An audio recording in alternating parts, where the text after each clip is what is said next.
strange apparitions haunt the countryside of England. Spirits, it is said, lurk in the meadows that once rang with the sound of life.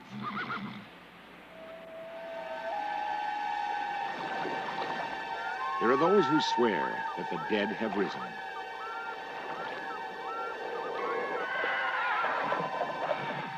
Some hear the sounds of ghostly horses hurtling up the stone stairs of a castle.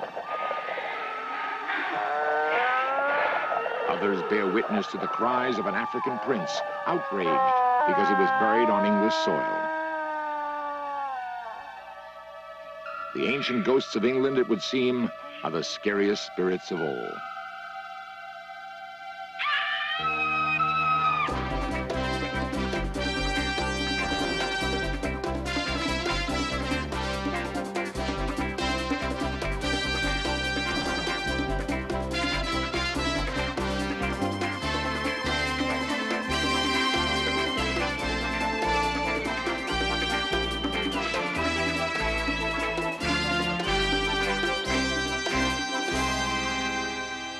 Author-investigator Francis Hitching placed television equipment in a London cellar supposedly haunted by a 17th century cavalier. On a flickering black and white screen, he may have found the last vestiges, the final earthly remnants of a 300-year-old warrior.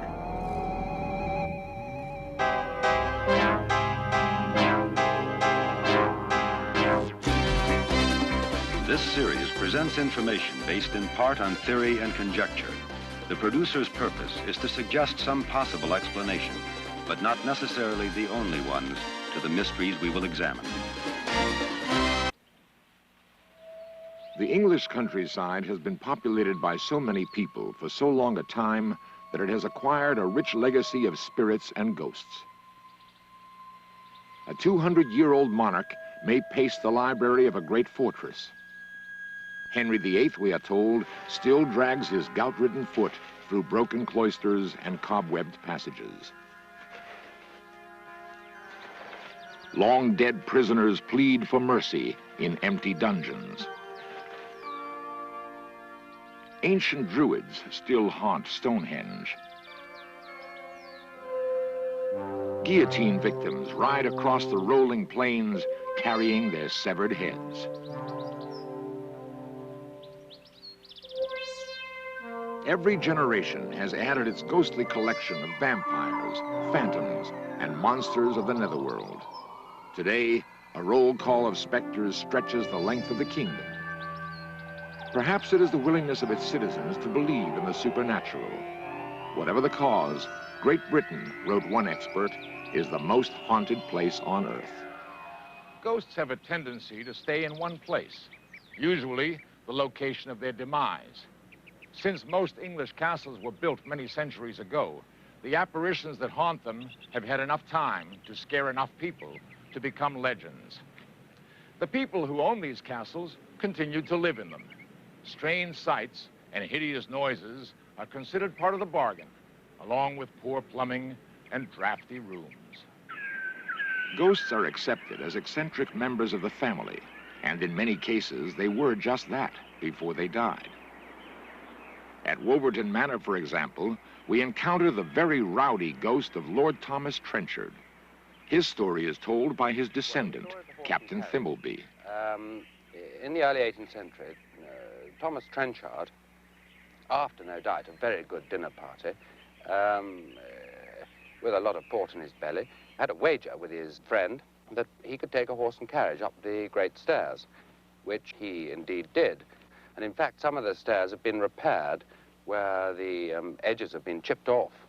How on earth he got down again, one doesn't know, but he won his wager, and we hear him going up the stairs every now and again over the years.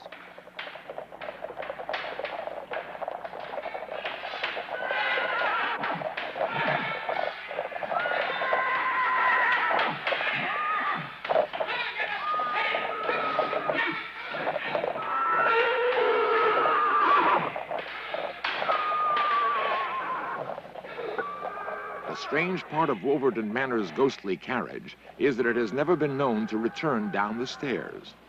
So much for noisy apparitions. Authentic English ghosts are not known to physically attack people. On numerous occasions, however, they have frightened someone to death. This happened on a lovely country estate in Dorset, and the story is told to us by Emma Leavesley. My family had owned this house for more than 400 years, I think.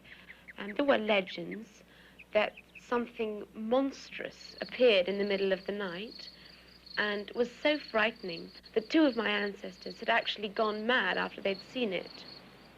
I hated sleeping there.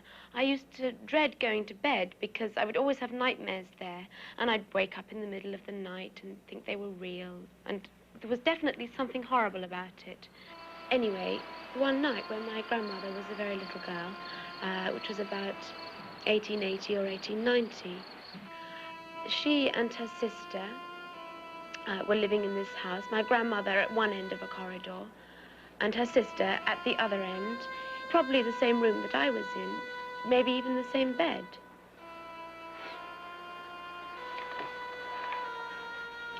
One night, they went to bed perfectly normally, having said goodnight to each other.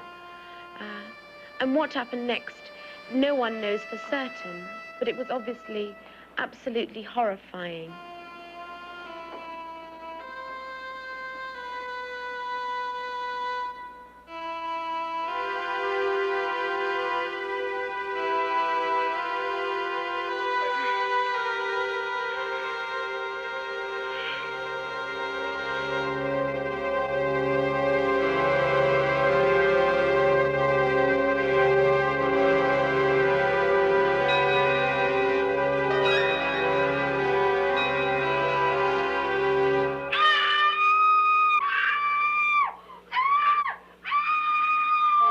My grandmother rushed down the corridor to see what was happening.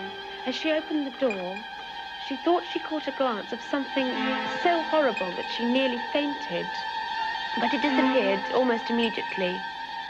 The worst thing was that when she looked at the bed, her sister had stopped screaming and she was just lying there dead. I hate it as a story, and I wish she'd never told me, really, because I still have nightmares about it, and I'm sure I feel something that that poor girl went through when I've slept in that room. In most hauntings, sounds are more common than sightings, and ghostly rituals are usually performed by a single figure. But in our next dramatization, both sights and sounds occur, and two 18th century Englishmen are locked together for eternity. Robin Wordsworth owns Baglake House and keeps alive the story of the double tragedy that took place in 1759. There was a man who lived here once called Squire William Light, and he had the front of this house built onto an older house in 1719. This we know for a fact. The rest of the story is really legend. The idea is that Squire Light came home from hunting, perhaps a little drunk.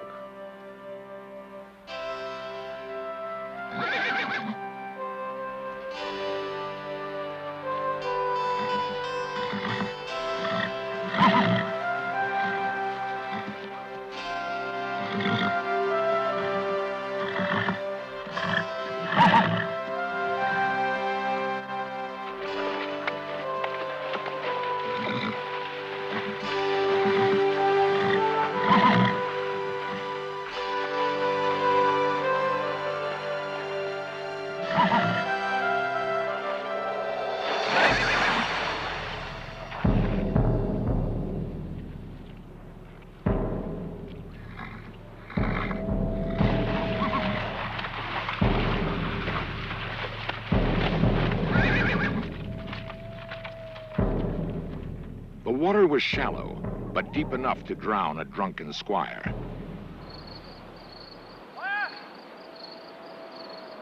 The squire's groom went searching for his long overdue master.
wife found him near the pond. He told her his monstrous tale, then died. That's the story, and it's still believed in the village. People don't care to walk past this house at night, the younger people. And during the 40 years I've been here, quite a number of level-headed people have felt disturbances of various kinds and seen things and heard footsteps which can't be accounted for. After years of horrible, unexplained sounds, the local priest attempted to exorcise both Squire Light and the groom from the household. His efforts were partially successful. Local citizens believe that the squire is now confined to the chimney and moans complainingly when the wind blows. The groom, however, lingers outside and faithfully calls his master. Those who share the squire's taste for whiskey claim that they see his specter rising from the pond when the moon is full. As we shall learn in our next story, they should be thankful that he doesn't scream.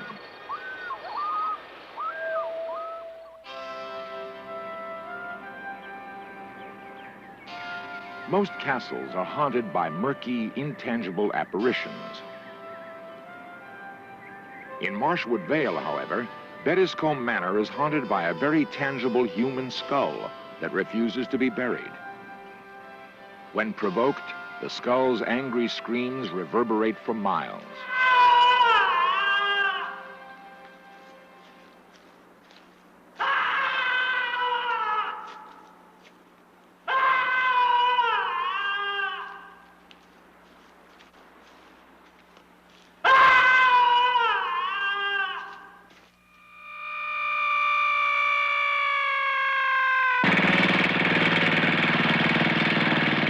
Michael Pinney, the current owner of Bettiscombe Manor, is a direct descendant of Azariah Pinney, who was exiled to the West Indies in 1685. While there, he purchased a slave and inadvertently acquired a haunt. The legend of the Screaming Skull of Bettiscombe is the legend of a Negro slave. There's no doubt about that. And that is how it first grew up. It was the legend of a prince from Africa who was exported, went through the horror of the slave trade, became a slave, came back as a body servant, and he then said to his master, the restitution you've got to see is that I am buried in my own land, not here. I'm a prince in my own country. Well, the legend says that he wasn't buried in his own land. He was taken and buried in Bettiscombe churchyard.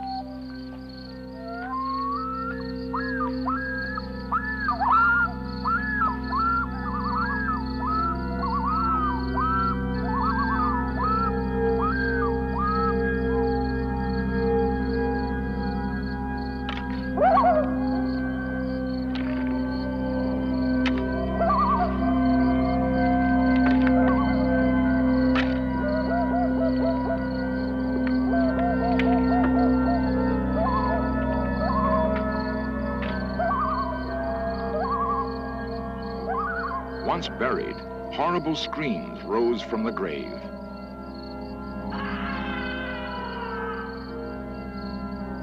Louder and louder they grew until the skull, according to legend, worked its way to the surface. Every attempt to dispose of the skull has brought misfortune to those living in Bettiscombe Manor. As recently as 1914, local witnesses claimed that it has sweated blood. Today, it resides on an attic shelf in silence, at least for now. The ghosts of England are not restricted to drafty castles and lonely country estates. In the very heart of London, a 17th century cavalier, replete with plumed hat and pantaloons, resides in, of all places, a wine cellar. In some form, a tavern has operated here for at least 3 centuries. Currently, it is called the George Inn.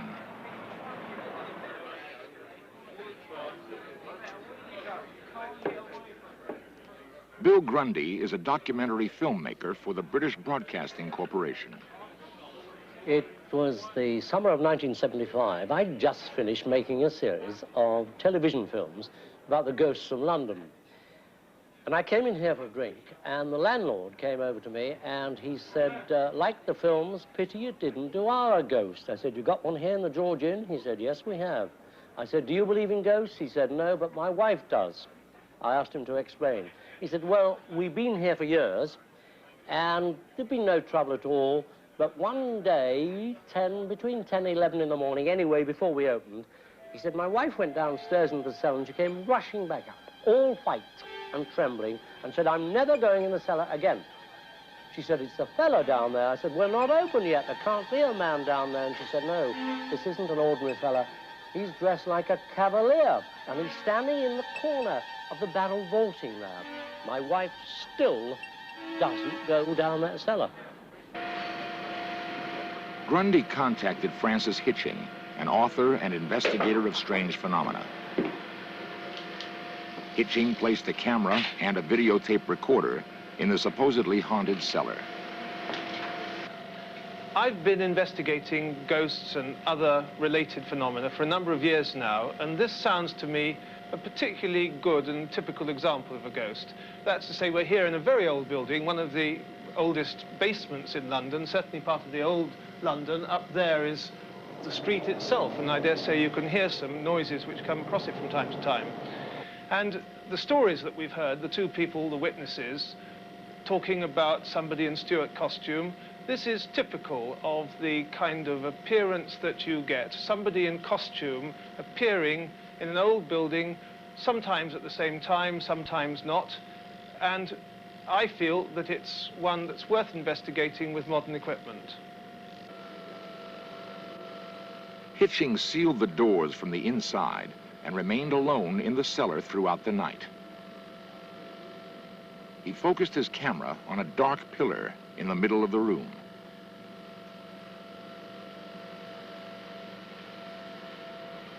Much to my surprise, we have found something. I'd like you to have a look at it. It's a very surprising image which is coming on the screen in just a few moments. Now, I was here at the time that this was taken, and I saw nothing myself. I think I was looking at the pillar at the time that it was there, but look, coming up on the screen is a most extraordinary something. What is it, a light? It may be, if it's a ghost, is that what a ghost looks like? As I say, I think I was looking at the pillar at the time, but there it is emerging on there. Nobody else was here, and it's not an earthly thing. It's nothing that could be created with a torch. It's got curious images which goes up like that. I think it's one of the most remarkable ghostly manifestations that's happened in my experience looking for them.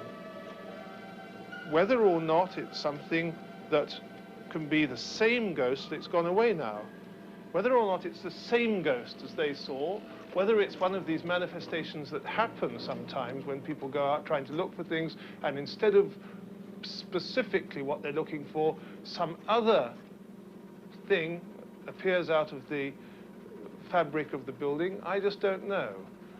Until today, my theory was that under conditions of extreme emotion, that's to say great pain, great anguish, even great happiness, that somehow this emotion imprinted itself in the solid fabric of buildings, and people were able to recognize it, and it came out in the same way that clairvoyants and psychometrists, dowsers, can pick hold of a solid object and tell you a lot of things about the people who were last there. That's until today.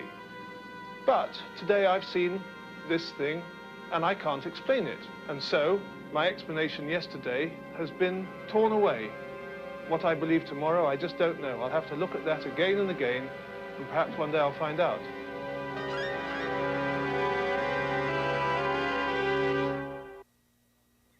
What are ghosts?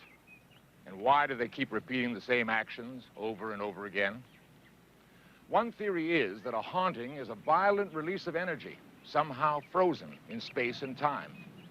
When weather conditions are exactly right, the action is played back, like a recording. Impossible? So were Xeroxing and holography just a few short years ago. In fact, so were videotape replays, like the one you're watching right now. People have been seeing and hearing ghosts for thousands of years. Soon, we may know how and why. What a tremendous gain that would be for science, and what a tremendous loss for storytelling.